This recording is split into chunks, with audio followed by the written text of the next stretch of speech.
하나님의 말씀 보겠습니다. 데살로니가 후서 3장 16절 말씀입니다. 다 함께 봉독해 볼까요? 평강의 주께서 친히 때마다 일마다 너희에게 평강을 주시고 주께서 너희 모든 사람과 함께 하시기를 원하노라. 아멘. 너무나 유명한 말씀이죠. 혹시 외울 수 있는 분들은 눈 감고, 그렇지 않은 분들은 잠깐 보고라도 한번 다시 한번 해보겠습니다. 시작. 평강의 주께서 친히 때마다 일마다 너희에게 평강을 주시고 주께서 너희 모든 사람과 함께 하시기를 원하노라. 할렐루야. 꼭 외울 필요는 없지만 외워두면 나중에 기도할 때라든지 묵상할 때 참 많은 유익이 돼요. 주로 어떤 주제를 가지고 묵상할 때는 창세기부터 요한계시록까지 이렇게 머릿속으로 쭉 이렇게 훑어요. 그러다 보면 거기에 관련된 말씀이 탁탁탁탁탁탁 걸러질 때가 있죠. 굉장히 행복해요. 그래서 성경을 꼭 외울 필요는 없지만 외워두면 굉장히 많은 유익이 있습니다. 그래서 종종 제가 설교 본문으로 택하는 말씀들은 외우셔도 아마 여러분에게 상당히 유익이 되지 않을까라는 생각을 해요. 자, 오늘 주제가 뭐죠? 평강 있죠. 여러분, 평강이 어떤 상태를 말할까요? 대부분의 사람들은 돈이 좀 많으면 내게 평강이지 않을까라는 생각을 해요. 그런데 저는 부자들 삶 속에서 평강을 별로 보지 못했습니다. 이제까지 한 30년 가까이 목회를 했는데요. 하면서 전도사로부터 시작해서 했는데 하면서 여러 가정을 봤어요. 수천 가정을 봤죠. 집에 방문하는 가정이 수천 가정이니까. 그러니까 집에만 들어가면 느껴지는 게 있어요. 영적인 분위기, 영적인 상태가 느껴지죠. 물론 제 느낌이 다 맞진 않아요. 그렇지만 느껴지는 것들이 굉장히 많아요. 그래서 기도할 내용들이 이제 정하기도 하고 돌아와서 묵상도 하고 합니다. 그런 많은 가정 중에 부자가 왜 없었겠어요? 그 부자들을 보는데 별로 행복하지가 않아요. 왜 그럴까? 소위 말해서 권력 있는 사람들도 있었죠. 높은 지위에 있는 분들도 있었죠. 별로 그렇게 행복하지가 않아요. 박사학위를 가진 물론 교수들이나 학위 아주 유명한 그런 학자들의 집도 가보죠. 책은 많은데 별로 그렇게 행복하거나 평강하다라는 느낌을 받지 못했어요. 도대체 어떻게 하면 평강을 맛볼 수 있을까? 이런 질문이, 이런 묵상이 이 본문을 묵상하는데 굉장히 중요한 이제 모티프가 됩니다. 굉장히 중요한 하나의 주제가 되고 핵심이 돼요. 본문을 묵상하면 평강이 뭐죠? 주님에 대한 수식어예요. 평강의 주께서라고 말하죠. 때마다 일마다 평강 주시는 주님뿐만 아니라 모든 사람과 함께 하시길 내가 원한다. 그런 주님을 만나기 원한다. 그런 주님과 함께 하기 원한다라는 그런 고백을 하고 있어요. 그래서 오늘 말씀을 묵상하다 보면 자연스럽게 떠오르는 말씀이 사실은 시편 23편이에요. 그러면서 평강이 무엇일까를 보면 평강은 부족함이 없는 상태. 이것이 샬롬이라는 말의 의미예요. 중동지에 가면 살람 그러잖아요. 샬롬입니다. 샬롬하고 인사하는 것은 당신에게 부족함이 없길 원합니다. 그런 뜻이에요. 어떤 것이 부족함이 없는 걸까요? 시편 23편을 보면 한번 읽어볼까요? 여호와는 나의 목자시니 내게 부족함이 없으리로다. 여호와가 내게 목자가 되셔서 내게 부족함이 없습니다. 실제적으로 그분이 어떻게 인도하십니까? 시작. 그가 나를 푸른 풀밭에 누이시며 쉴 만한 물가로 인도하십니다. 푸른 풀밭, 쉴 만한 물가, 이것이 부족함이 없는 상태랍니다. 물론 중동지역 특성상 중동지역에서 말하는 천국은 푸른 풀밭, 푸른 초목이 우거지고 물이 있으면 천국이라고 생각을 해요. 그래서 중동지역 국가들은 녹색을 굉장히 중요하게 생각합니다. 물이 없는 중동지역의 특성을 10분 이해한다 할지라도 그 상태가 부족함이 없는 상태다라고 이해하는 것은 선뜻 이해하기 어렵죠. 그럼에도 불구하고요, 시편 23편은 실제적인 평강의 의미를 찾을 수 있는 힌트를 얻게 하는 정말 중요한 말씀입니다. 계속해서 한번 묵상해 보죠. 시작. 내 영혼을 소생시키시고. 영혼을 소생시켰다는 건 뭐죠? 영혼이 죽어 있었다라는 거예요. 여러분, 영혼이 핍절해서 내 영혼이 제대로 활력을 갖추지 못하고, 내가 예배의 감격도 잃어버리고, 기도의 의미도 잃어버리고, 서로 사랑하는 것의 가치도 잃어버리고, 내 마음이 그렇게 됐을 때 그 괴로움을 겪어본 사람은 비로소 내가 기도하는 것이, 내가 예배드린 것이 얼마나 감동인 줄 알죠. 우리 하나님이 내 영혼을 그런 상태에서 회복시켜 주셨습니다. 내가 어떤 사건 때문에 정말 예배드리기도 어렵고, 기도에도 감동이 없고, 말씀을 봐도 감동이 없고, 말씀이 꿀송이보다 달았었는데 어느 순간부터 말씀이 재미가 없고 지겹고 보기만 하면 졸립고, 이게 정말 내가 괴로웠었습니다. 그런데 우리 하나님이 나를 이런 괴로움에서 해방시켜 주셔서 말씀을 읽을 때 꿀송이 것처럼 달고, 예배에 감격이 있고 내가 기쁨이 있습니다. 내가 그런 것을 느꼈습니다.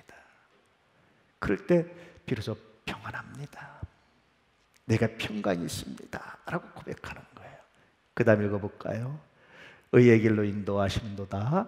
내가 사망의 음침한 골짜기로 다닐지라도 해를 두려워하지 않을 것은 주께서 나와 함께 하심이라. 죽음의 고통을 경험해 보셨나요? 죽음의 두려움을 맞닥뜨려 보셨나요? 죽음의 두려움을 맞닥뜨려 본 사람만이 느낄 수 있는 것이 있어요. 그것이 뭡니까? 살아있음에 대한 감사예요. 이 살아있음에 대한 감사를 느끼는 사람들은 결코 자살에 대한 유혹을 떨쳐버리지 받지 않습니다. 내가 지금 살아있는 것이 얼마나 감동이고 얼마나 감사한지. 다윗이 그런 고백을 하는 거예요. 내가 사망의 온천한 골짜기에 내가 정말 죽을 뻔하고, 내가 죽을 만큼 힘들고, 내가 죽을 수밖에 없는 상황, 이 어려움이 고통 가운데 있었는데 하나님이 나를 살리셨습니다. 내가 살아있음이 얼마나 감사한지. 여러분, 살아있음이 감동이고 감사합니다. 하루하루의 삶의 시간들을 결코 소홀히 여기지 않기를 정말 축복합니다. 할렐루야. 아침에 일어날 때마다 그런 고백을 해요. 하나님, 오늘 하루 내가 어떻게 하나님께 영광 돌리기 원합니까? 오늘 하루도 내가 하나님 안에서 예수의 그 이름을 가지고 살아가게 해주십시오. 예수라는 이름만 들어도 가슴이 뭉클해지잖아요. 예수의 그 이름이 우리에게 있다는 것이 얼마나 놀랍습니까? 하나님, 오늘도 그렇게 살아가기를 원합니다. 그런 고백을 하고 아침에 대부분 일어나요. 오늘 아침에도 그런 고백을 하고 기도하면서 일어났습니다. 잠자리 잠깐 기도하고, 아침에 일어나서 침대에 앉아서 기도하고, 다시 묵상하고 기도하면서 하나님 감사합니다. 오늘도 예수의 이름으로 오늘도 살아가게 해주십시오. 내게 주신 생명이 얼마나 귀한지 이 생명을 헛되지 않게 해주십시오. 죽음의 고통과 아픔을 경험한 사람들은요, 그 의미를 알아요. 몇 번 고백했지만 저는 그걸 경험했어요. 얼마나 죽음이 두렵고 힘들었는지. 그런데 내가 예수 믿고 구원받았다는 사실이, 예수 믿고 하나님 나라를 소유하고 살아간다는 사실이 얼마나 감격이었는지요. 저는 그 이후로 삶이 감격이었습니다. 내가 이렇게 구원받았기 때문에 오늘 하루의 삶이 소중하고, 내가 구원받았기 때문에 오늘 내가 하는 모든 일이 소중하고, 내가 하나님이 나의 삶을 지켜보시고 하나님 나와 함께 하신다는 사실이 감동이었어요. 다윗이 그래요. 사망의 엄청 골짜기 얼마나 많이 다녔겠습니까? 전쟁의 영웅이었던 다윗이, 평생을 전쟁터를 누볐던 다윗이 얼마나 많이 죽을 뻔한 경험을 했겠어요. 화살이 스쳐 지나간 들 몇 번 있겠습니까? 칼이 아슬아슬하게 비켜온 것이 몇 번이었겠습니까? 그런데 그 모든 것을 건지신 여호와 하나님 정말 감사합니다. 그런 고백을 하고 있는 거죠. 계속 읽어볼까요? 주의 지팡이와 막대기가 나를 안위하시나이다. 주께서 내 원수의 목전에서 내게 상을 차려주시고 기름으로 내 머리에 부으셨으니 내 잔이 넘치나이다. 살아가다 보면 부득불 원수도 생기죠. 원수 안 생기면 좋은데 원수가 어떻게 안 생기겠어요? 의의 길을 걸어가려면 불의한 사람들이 원수가 되기도 하고, 종종 경쟁하다 보면 본의 아니게 나에게 진 사람이 또 원한을 품기도 하고 어떻게 안 생기겠어요? 아무리 사랑하려고 애쓰고 아무리 축복하려고 했어도 삐뚤어져 나가는 거 어떻게 막겠어요? 그런데 그런 경험 때문에 괴로워하고 힘들 때 그 원수 앞에서 내게 상을 베풀으셔서 내 상한 마음을 위로해 주신 하나님, 이 하나님을 경험하는 거예요. 이 하나님을 경험하고 난 다음에 여호와가 나의 목자가 되셔서 내가 부족함이 없습니다라는 고백은 여러분 가치와 의미를 지니는 거예요. 왜 하나님께서 나를 영원으로 소생시키셨는지, 왜 하나님께서 나에게 삶의 음치원고지에서 건지셨는지, 어떻게 하나님께서 원수의 목자에서 내게 상을 베푸시는지를 묵상해 보니까 한 가지가 남는데, 내가 여호와가 나의 목자가 되셨기 때문에, 그래서 내가 푸른 풀밭과 맑은 시냇가로 인도함 받았습니다. 비로소 시편 23편에 나타난 평강의 의미들을 우리가 발견할 수 있잖아요. 그것은 뭡니까? 고난 속에서 맛보는 애예요. 만약 이런 고난이 없었다면 시편 23편의 고백은 굉장히 메말랐을 거예요. 아마 그렇게 좀 드라이하다고 그러죠. 좀 건조했을 거예요. 감동을 주지 못했을 거예요. 푸른 풀밭과 쉴만한 물가, 이것이 부족함이 없는 상태라고 평강이라고 고백하지 못했을 겁니다. 고난을 겪고 나면 달라집니다. 평범함에 감동하고요, 작은 것의 소중함을 알게 돼요. 쉴만한 물가, 푸른 풀밭이 얼마나 아름답고 귀한 곳인지 그걸 알게 돼요. 고난을 겪고 날 때 비로소 그렇습니다. 6.25를 겪고 일제시대를 겪은 어른들은 뭐가 감사합니까? 먹을 수 있으니 감사하시잖아요. 근데 그런 고난을 안 겪은 사람들은 먹을 것이 감사한 줄 몰라요. 그것이 얼마나 소중한 줄을 모르고 막 함부로 버리고 그럴 때가 있잖아요. 저는 먹을 걸 못 버리겠어요. 과한 줄 알면서도 못 버리겠어요. 차라리 먹고 내가 그러다 보니까 또 살도 찌고 그러는데 도저히 못 버리겠어요. 이게 얼마나 소중한데, 이게 얼마나 귀한데. 그래서 먹을 거 대할 때마다 기도합니다. 하나님 감사합니다. 정말 중심의 고백을 합니다. 앞으로 여러분, 세계가 어떻게 변할지 몰라요. 좀 다른 얘기를 하나 드리면, 우리나라의 식량 자급률이 30%가 안 됩니다. 수많은 신도시들을 만들어서 지금도 농토 다 없애고 있어요. 절대 농지 만들어서 절대 농지 없애면 안 된다고 만들어놨는데 그거 다 바꿔서 없애고 있어요. 만약에 여러분 우리나라에 곡물을 수출하는 나라들이 흉년이 들잖아요. 여러분 정말 심각한 위기가 올 겁니다. 감사하며 소중히 여길 수 있는 은혜가 있기를 축복합니다. 그때 후회하기보다 지금 감사할 수 있기를 정말로 축복합니다. 소중히 여기시고 음식물 쓰레기 줄일 수 있는 은혜가 있기를 축복합니다. 함부로 버리지 않기를 축복합니다. 두 번째 의미는요, 소확행이라고 그러죠. 소소하지만 확실한 행복이라고 말하잖아요. 소확행. 이게 평강이에요. 성령의 감동을 받은 솔로몬이 이렇게 고백합니다. 읽어보죠. 사람이 먹고 마시며 수고하는 것보다 그의 마음을 더 기쁘게 하는 것은 없나니 내가 이것도 본즉 하나님의 손에서 나오는 것이로다. 세계 최초의 현자잖아요. 인생을 통찰하고 나중에 노년이 돼서 살펴보니까 무엇을 내 업적을 내가 이만큼 이뤘다, 나를 이만큼 키웠다, 이것이 중요하지 않다는 거예요. 이것이 별로 의미를 지니지 못한다는 거예요. 자기가 이루는 업적이 별로 의미를 지니지 못한다는 거예요. 의미를 하나 지닌 것이 있다면 그것은 뭐냐면 먹고 마시며 수고하고 마음을 기쁘게 하는 것, 이게 하나님에게서 난 선물입니다. 소소하지만 행복을 찾잖아요. 평강은 바로 이렇게 소확행입니다. 소소하지만 행복을 찾는 것이 평강이라고 말하는 거예요. 세 번째 평강의 의미는 균형입니다. 사실 오늘 말씀하시는 본문과 가장 어울리는 것은 세 번째 의미는 균형입니다. 균형은 뭐죠? 높고 낮음이 없는 거예요. 적절하게 조화를 이루는 것이 바로 균형입니다. 창세기에 보면 하나님께서 천지를 창조하시고 나서 뭐라고 늘 감동하셨죠? 보시기에 좋았더라. 이 원어를 분석해 보면은요, 조화를 이뤘다라는 의미예요. 해와 달을 만드시고 사람을 만드시고 나무를 만드신 모든 것이 조화를 이뤄서 균형을 이뤄서 서로 도우면서 서로 이렇게 부대끼면서 서로 도우면서 세계가 유지되도록 만드신 거예요. 어느 하나 필요 없다고 버리면 그것이 문제가 생기기 시작해요. 그래서 동물을 보호하고 자연을 보호하는 이유가 뭡니까? 함부로 없앴더니 결국 피해가 전체에게 오는 거예요. 하나님 보시기에 좋았더라. 서로 도우면서 서로 필요하면서 서로 공생을 하면서 상생을 하면서 하나님 보시기에 아름다운 균형을 이뤘더라 라는 그런 의미의 말씀입니다. 이게 성경에서 말하는 평강과 가장 어울리는 고백이 바로 이런 겁니다. 어느 한쪽으로 치우치지 않는 상태, 어느 한쪽이 많거나 적지 않은 상태, 적절히 이루어진 상태, 이것이 바로 평강입니다.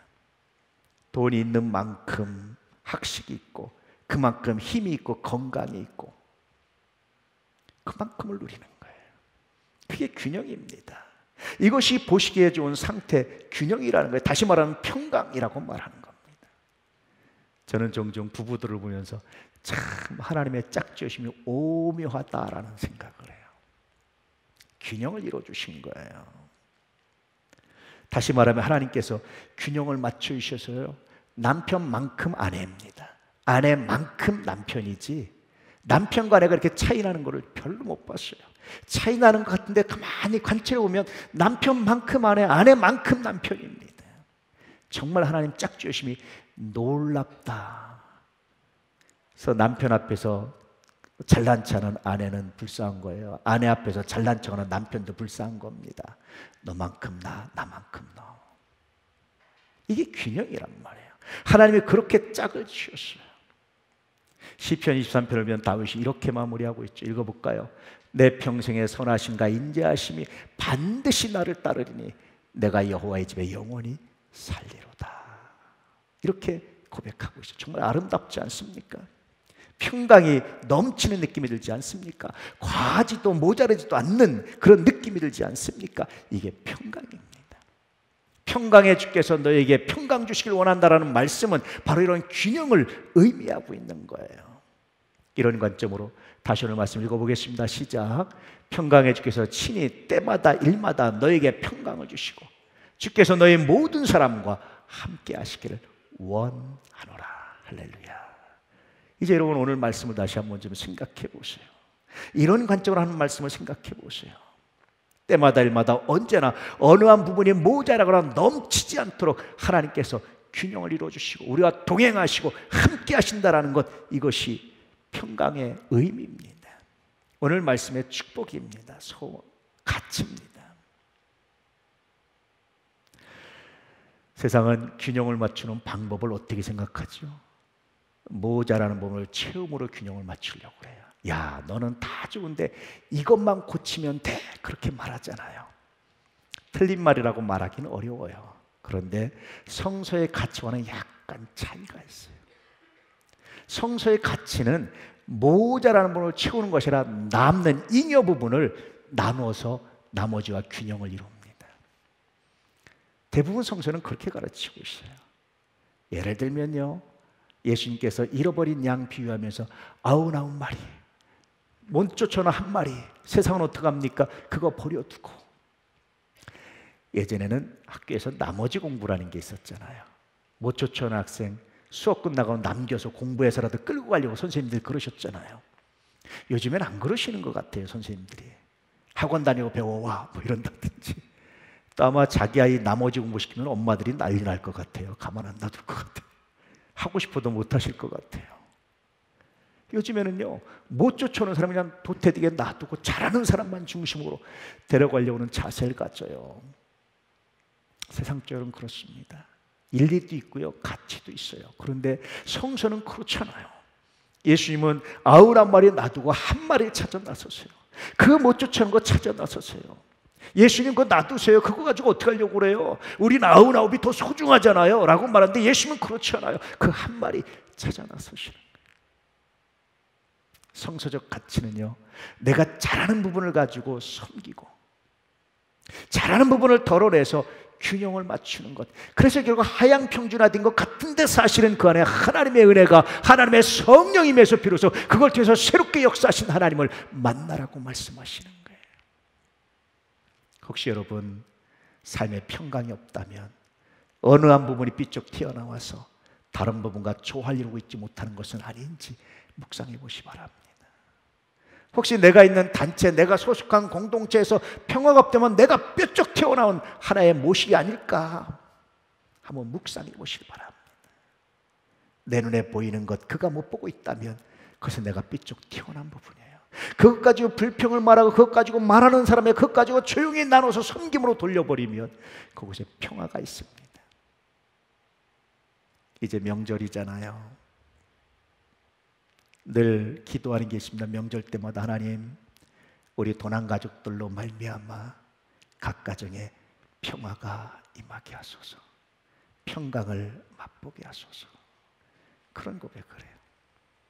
그렇게 묵상하다 보니까 또 하나 기도하는 게 있어요. 하나님, 헌신할 것이 있다면 다른 사람들이 아니라 우리 도난 가족들이 헌신하게 해주십시오. 좀 더 수고할 것이 있다면 하나님, 다른 사람들이 아니라 우리 도난 가족들이 좀 더 수고하게 해주십시오.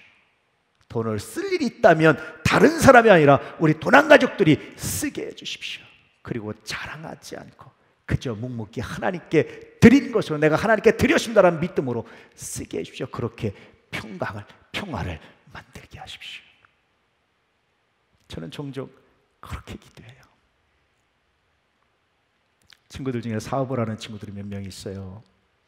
꽤 잘 되고 돈도 잘 벌어요. 근데 그 친구들이 절 만나는 걸 좋아해요. 왜 좋아하는 줄 아세요? 그런 고백을 해요. 야, 내가 좀 잘 된다, 사업이 잘 된다 소문나니까 동기들, 선배들, 후배들 수없이 많이 찾아온다. 다 와서 뭐 해달라 뜯어만 가려고 그런다. 관공서를 드나들 때도 난 그냥 폼 잡고 싶은 마음이 없어. 그냥 조그만 차 갖고 가고 싶은데 그러면 또 안 돼. 그래서 할 수 없이 최고급 차를 끌고 가야 돼. 골프 접대도 해야 되고 뭐 하나 납품하려면 정말 그 어린아이들한테 숙이고 내가 빌어야 되고 막 이렇게 해야 되고 정말 마음이 상해. 근데 저를 만나면 그런 폼 잡지 않아서 제가 좋대, 행복하대요. 누구한테 사주고 접대하고 여기에 너무너무 힘들어요. 저 만나면 야, 내가 밥 사줄게. 그래서 6,000원짜리 7,000원짜리 해장국을 하나 사주면 그렇게 감동해요. 감동. 그래서 저를 찾아와요. 찾아와서 만나고 시시로 전화하고. 균형이라는 게 여러분 꼭 1대1이 아니에요. 어떤 사람은 10번을 톤을 내줬는데 한 번만 해도 감동합니다. 그게 균형입니다. 너는 이만큼 나도 이만큼 1대1 5대5 이게 아니라니까요. 제가 아는 분이 그런 얘기를 해요. 사업에서 꽤 많이 돈을 버셨어요. 친구들이 다 자기한테 뜯어먹을 만한데 야, 쟤 돈 많이 벌으니까 제가 사라고 그래. 제가 사라고 그래. 제가 당연히 돈이 있으니까 산다는 거예요. 근데 사다가 어느 날 갑자기 기분이 너무 나쁘대. 지네도 한번 이 정도는 살 수 있는데 기분이 너무 나쁘대. 그런데 그 중에 제 선배 부부인데 목사가 무슨 돈이 있겠어요. 근데 만나면 자기가 한번 산대. 이렇게 그러지 마, 내가 한번 사줄게. 그러고 사면 그렇게 감동하는데 야, 다 뜯어가려고 하고 돈 많은 애들 친구도 뜯어가려고 하고 돈 안 내려고 하는데 돈 없는 네가 밥을 사냐, 고맙다. 위로를 받는다는 거예요. 여러분, 그게 균형이에요. 5대5가 아니라 어떤 사람은 9대1이 균형일 수도 있고 5대5가 균형일 수도 있고 6대4가 균형일 수도 있어요. 꼭 똑같이 5대5가 균형이 아닙니다. 자기도 알아요. 자기가 성공해서 돈을 많아서 더 써야 된다는 거 알아요. 그런데 그걸 당연시 여기고 무조건 쓰라고 하면 그게 마음이 상한다는 거예요. 그럴 때 형편껏 자기가 밥을 사면 거기서 감동한다는 거예요. 그게 균형이 맞춰진 상태예요. 평강의 주께서 이렇게 우리에게 균형을 맞추시는 주께서. 할렐루야. 여러분이 균형을 사랑해 볼 수 있기를 축복합니다. 누군가의 헌신을 당연하게 여기지 마십시오. 그의 헌신을 존중하고 귀히 여기시고 사랑하고 축복하십시오. 그런 평강이 이루어집니다. 균형이 이루어집니다. 누군가의 사랑을 당연한 것으로 여기지 마십시오. 그의 사랑에 감동하고 감사하고 존중을 여겨보십시오. 아무도 여러분 돈이 남아도는 사람은 없어요. 다 필요한데 아껴서 쓰는 거예요. 절제해서 쓰는 거예요. 시간이 남아도는 사람도 없습니다. 여러분, 절제해서 쓰는 겁니다. 자기 걸 절제해서 사용하는 거예요. 그것을 감동하시고 존중할 때 비로소 균형이, 할렐루야, 평평해지는 거예요. 아홉을 주고 하나를 받아도 그에 감동하는 거예요. 하나님이 그러십니다. 아들까지 다 주시고 독생자까지 다 내놓으시고, 우리가 아버지 하나님 감사합니다, 찬양만 해도 하나님 감동하시는 거, 이게 균형입니다. 이게 평화입니다. 평강의 주께서 이렇게 우리를 사랑하시고 작은 것에 감동하시는 주께서 이런 의미이기도 해요. 너희에게 평강을 주시고 너희도 그런 감동으로 살아가게 하시고 너희도 그런 감동으로 만족하게 하시고 너희도 그런 감동으로 기뻐하게 하시고, 이런 의미입니다.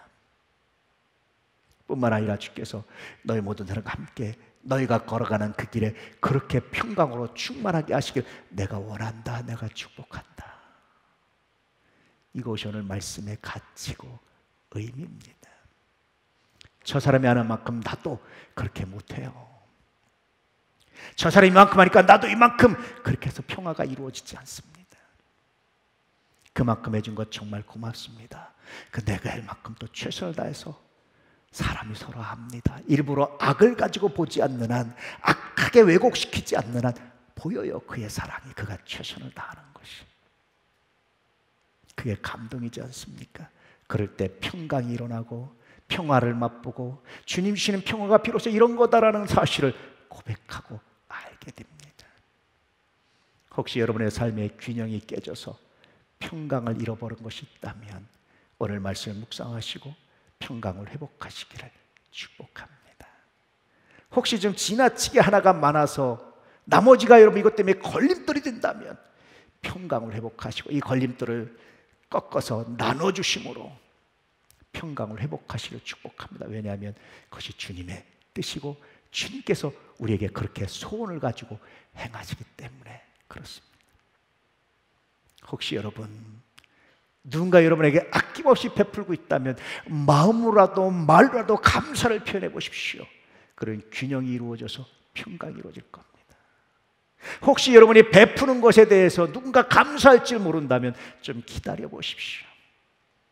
그의 마음이 흡족해지고 그가 마음에 하나님 성령의 깨달음을 주실 때 그도 비로소 돌아오게 될 겁니다. 그러면 평강이 이루어지게 될 겁니다. 이렇게 평강을 주시는 주께서 한 주간 동안도 여러분에게 평강을 주시고 함께 하시기를 진실로 진실로 축복합니다. 할렐루야. 히브리서 보니까 이렇게 말씀하고 있죠. 돈을 사랑하지 말고 있는 바를 족한 줄로 알라.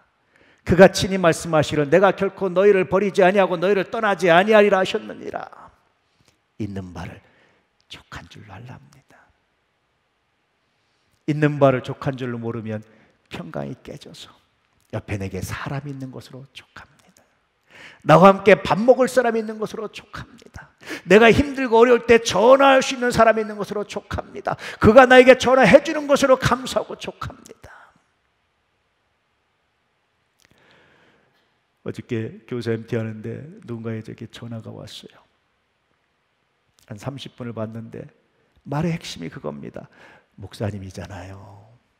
목사님이잖아요. 아, 그 말에 제가 그래, 맞아, 내가 목사야. 무슨 뜻이겠어요? 평강의 도가 되어주세요. 평화의 도가 되어주세요. 그런 뜻이거든요. 그래, 내가 목사야. 다시 한번 목사로서의 소명을 다시 한번 발견하는 거죠. 다시 깨닫게 되는 거죠. 저뿐입니까? 여러분 그리스도인이잖아요. 할렐루야. 여러분 그리스도인이잖아요. 옆에 분들하고 인사 한번 하세요. 당신은 그리스도인이잖아요. 당신은 예수를 따르는 사람이잖아요. 이번 명절에 여러분 가정에 여러분 그리스도인이잖아요. 여러분 오늘과 평화가 일어나기를 축복합니다. 여러분 그리스도인이잖아요. 친구들 사이에 평화를 만들기를 축복합니다. 여러분 그리스도인이잖아요. 이 지역사회에 평화를 만드는 하나님의 사람이 되시기를 축복합니다. 지난밤에 제가 꿈을 꿨어요. 어떤 사람과 동네 청소를 하는 꿈을 꿨어요. 깨끗하게 동네가 돼 있는데 구석구석에 보니까 배설물들이, 오물들이 쌓여 있어요. 그래서 집게를 가지고 열심히 청소를 했어요. 청소를 하고 났는데 마음이 얼마나 흡족하고 기분이 좋은지, 이만한 봉지에 쓰레기를 탁 따서 발로 꽉꽉 눌러서 딱 담아놓고 돌아서는데 얼마나 기분이 좋고 상쾌한지. 아침에 깨서 내가 하나님께 기도했습니다. 하나님, 청소하게 해주십시오. 할렐루야. 오물 치우게 해주십시오. 할렐루야. 영적 전투를 통해서 정말 사랑하게 해주십시오. 이 지역을. 그런 기도하고 아침에 깼어요. 핵심이 뭡니까? 평강입니다. 하나님, 평강의 주께서 이 지역에, 우리 교회 주변에 평강을 더하시기를 소망합니다. 이 기도였어요. 평화의 도구, 평강의 도구가 되시기를 축복합니다. 할렐루야. 왜냐고 묻거든 내가 예수 믿습니다. 예수께서 나의 평강의 주님이기 때문에 내가 예수를 따릅니다. 나는 예수쟁입니다. 그래서 내가 평강을 사모합니다. 너 왜 참느냐? 내가 예수쟁이라니까요. 너 왜 헌신하느냐? 내가 예수쟁이라니까요. 너 왜 할 말도 없다고 바보처럼 그러고 있어? 내가 예수쟁이라니까요. 내가 예수 믿는다니까요. 예수 믿는 게 뭔데? 그분이 평강의 주님이 나에게 평강을 주셨습니다. 그게 내 믿음입니다.